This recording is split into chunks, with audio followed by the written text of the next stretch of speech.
But this one is a piece that Greg actually wrote himself. And Greg Chappell on batsmanship, I don't know about the relationship you had, but I found that when Greg Chappell was talking about cricket, I wanted to listen. Because I found him absolutely wonderful to listen to on the whole aspect of batsmanship. And Greg said about Rahul, he became an excellent player because he had thought it through and worked out what he needed to do to succeed. His success did not come by accident, nobody's does I guess, and it wasn't just about hard work. He was an extremely skillful player who never stopped trying to improve himself. If he thought he could get better at something, he analyzed what he needed to do and then worked hard at making the improvement. You got along well with Greg from a point of view of two very accomplished batsmen talking together? And then of course there was the other relationship which was coach and captain, but purely as two batsmen who loved batting and... Oh yeah, like you said, I thought he was a fantastic person to talk cricket with. Right from the first time that I met him in Australia and sort of introduced us, I thought he was a terrific man to talk batting with. I think he really knew the game. I mean, people like Greg are people in some ways who've grown up with this game. They talk the game, they discuss the game. He's the kind of personality who's grown up in an era of Australian cricket where they would play the game and sit back at the end of the day and spend hours at the bar discussing the game, talking the game. So there was a lot there that he could offer, in terms of knowledge from his experiences of having played the game so much. He was a great batsman himself. I mean, he was an absolutely brilliant batsman. So he knew batting, he'd understood batting, he'd taken the trouble to actually understand batting. There was a lot that he could offer, and there was a lot that he could help young kids with and play. Yeah. Wow. It's always a captain's team, isn't it? It's never a coach's team. It's always a captain's team. There's an impression that it was as much or maybe more Greg Chappell's team than Rahul Dravid's team. Did you go along with that at all times, or did you think, no, it's my team? No, it was my team. It was always my team. I mean, there's no doubt about it. Because Greg was a strong personality, and because he was himself a great cricketer, and because of the fanfare and the publicity that came with whatever he did, and at times it could always overshadow the impression that it was his team more than my team or our team or the Indian team. And I think that's the nature of the person. He's the kind of person that can polarize opinions at times. He's a strong personality. He comes across like that. But no, I always felt that it was my team. I was very happy with things and the way they went. I never felt that in any time privately he tried to say that no, this is the way we must do things, or that's the way we must do things, or run selection committee meetings. He had an opinion, and he, like most Australians, he voiced it, and he was strong about it. But I never felt that he took a very, very hardline position on things if I wanted to do things very differently. I don't want to get there again. There's one thing that you mentioned, and I was trying to come in there, is where these cricketers played the game, and in the evening they would again talk about the game. That happens less and less these days, talking about the game. Because I remember when we used to finish playing cricket, we used to all turn up in the bar and listen to Ravi Shastri talk. And that hasn't changed. Yeah. That hasn't changed. And Ayaz is out there.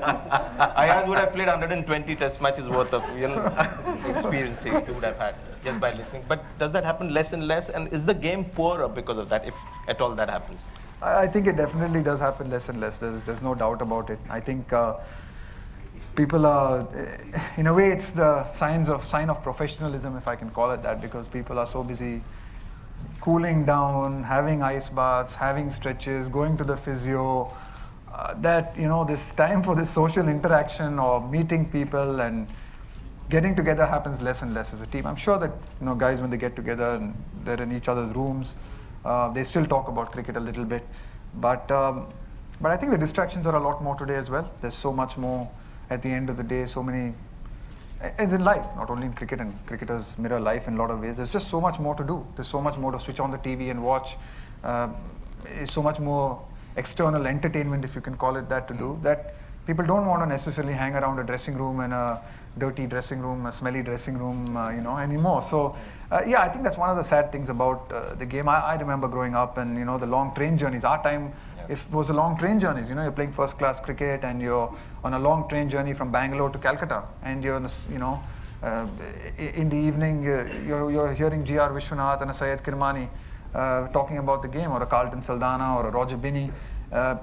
you have, their undivided attention. You're pestering them with questions. They're talking about the game. They're having conversation amongst themselves. You're eavesdropping on those conversations. So it was a great time, and I think that's, a lot of my learning, especially early on, happened in these train journeys, and I really enjoyed them, and I feel that's something that sometimes, we miss today. That creating that environment. I think the knowledge is still that people still want to talk about it. Yeah. But that environment for that sometimes is. But there would still be young players coming up and asking you about cricket and things like that, isn't it? Yeah, people do that, and that still happens. But it's a different environment when it's a casual sort of environment. It's more relaxed. When someone asks you something, you're sort of giving advice, you're answering specific questions. It's a bit different. I mean, and that still happens. But I think the best learnings are in these casual in these casual encounters, in conversations you are having with somebody else. Somebody's eavesdropping on them. Those are the some of my fondest memories of the early You might days actually have someone coming up to you and say, "Uncle, did you really travel by train?" Talking about youngsters seeking advice from Rahul Dravid, Akash Chopra has written an article, and I think he's different again. Akash Chopra is a guy craving, to get knowledge about the game, loves to analyze. He's written a piece, and beware, this is going into real high-tech cricket. He's gone into the trigger movements and everything. I've actually never read a piece that talked about so much about footwork and precise footwork. So he's talked about this trigger movement. Have you read this one? I think you'll find this of interest. Now, he's talked about how he's had to sacrifice the trigger movement, which is basically some kind of a movement a batsman makes before the ball is delivered. All of us do it. Some batsmen don't do it. Dilip Vengsarkar never had a trigger movement. Virendra Sehwag actually. There's one instance when I saw him get bowled and the ball pitched right up, took his off stump, and his feet hadn't moved. Even when the bail had come off, his feet were still on the crease. So these are different players. Gary Sobers, you see old videos of Gary Sobers, he never had a movement. So you actually did this. You took off the trigger movement, because as a batsman I know it's the hardest thing to do, because that's like changing the basic of your game. Now tell us something about that, and then I'll have a follow-up question about what happened because of the lack of trigger movement in Australia. That's what Akash has written. I did definitely try and stay a little more stiller. I definitely did try and stay a little bit more stiller rather than trying to have that exaggerated shuffle.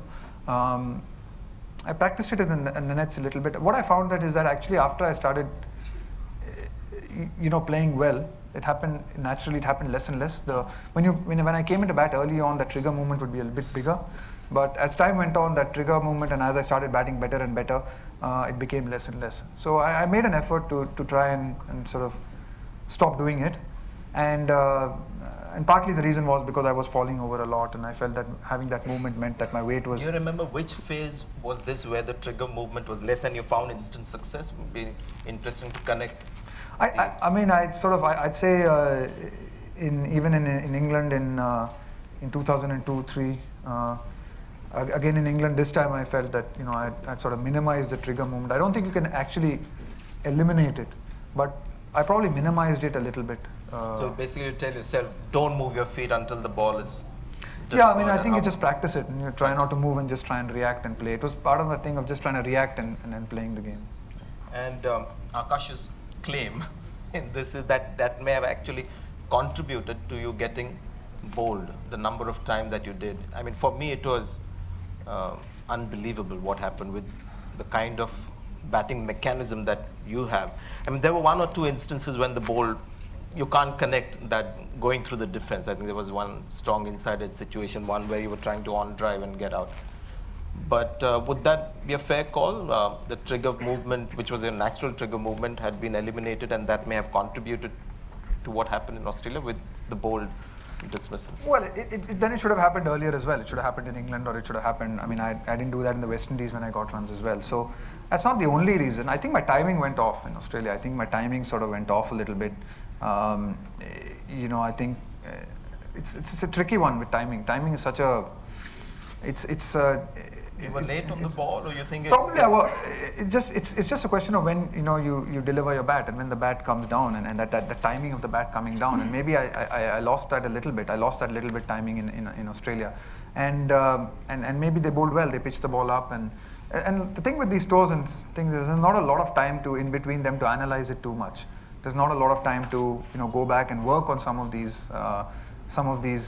small chinks or things that come into your come into your batting. Over a period of time, I'd like to believe in my career that I've had phases where I've had made mistakes, or the timing's gone wrong, or my technique's lost its shape a little bit.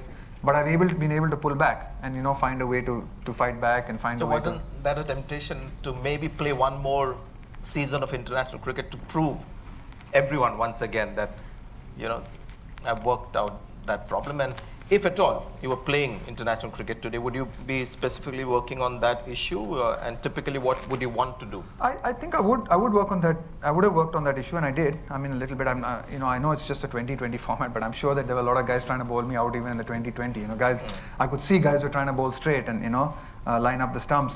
Some of them, but it's an area I did work on. I mean, I'd like to believe I probably don't have an opportunity now to show it off and thing, but I'd like to believe at least that I figured it out and what went wrong.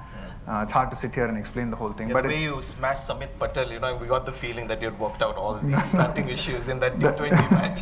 When your strike rate went from, what, 60 to 180 or something, in a matter of 1 over. That's the beauty of 2020 actually. You can bat horribly for about half your innings, hit 3 balls with 3 sixes, and suddenly everyone says, oh brilliant, what a great knock. But on debut, don't forget. On debut as well, yeah. After which you retired from... Retire when you're on top. There's very few people who announce their retirement in their debut game. Okay. Sometimes, watching you at first slip, I would get tired as commentator. I would think he's such an important batsman for India, especially on overseas tours. You're batting at number 3, you're bound to come after 2-3 overs. So why doesn't Rahul take a break from slips, just to relax, give that lower back a bit of rest, because that comes under heavy strain when you're batting? I love feeling the slips, Sanjay. I love feeling the slips. I saw, especially when the tail-enders came, I always saw an edge coming. They're most likely to edge it, or they're most likely to get out, and I didn't want to miss out on that one catch, or being part of that, the opportunity to celebrate with the bowler. But I love slip catching. I found that something that I consciously worked on. Again, something that I wasn't a natural at. I always had good hands. I've always had big hands, so I've been lucky with that. But it's something that I consciously worked on right from a young age.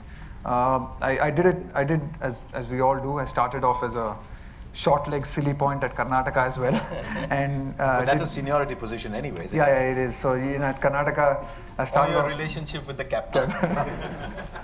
And very quickly, I sort of, I think there was another junior who came into the team pretty quickly, so I was able to quickly get into the slips. And once I was there, then it's a position I didn't want to, relinquish.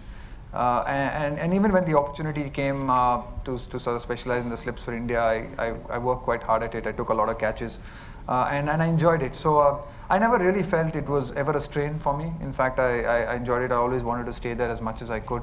And be part of the action. So no, I never really felt the need to try and, there were sometimes long partnerships, or someone's scored a lot of runs and it's really hot, and then sometimes you do feel that, look, At Premadasa. Yeah, at Premadasa, when you field it for 2 days and, not got a wicket. Probably times like that, yes, there might have been the odd time where I felt, look, and I might have told someone as well, look, relax, why don't you, handle it for a bit, I'll just field it. Was that the 200th when you did the most un-Rahul-like thing and celebrated the catch like there wasn't going to be another?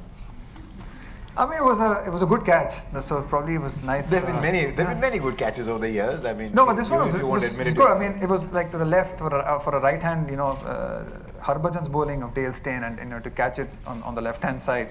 I thought it was quite special because something I was expecting. It was the way Dale Steyn was playing and the way Bhaji was bowling in Durban, with the ball was not really spinning, but sort of moving on with the sort of arm a little bit.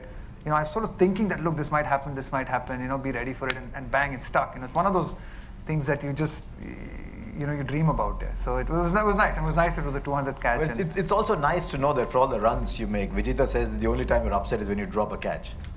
Yeah, I get really upset. I come home in the evening and I feel really upset. It's a crime. I really feel bad for the bowler because he works so hard. The guys in the field, I found bowling, and especially fast bowling, such a hard art and such a... You bowl fast?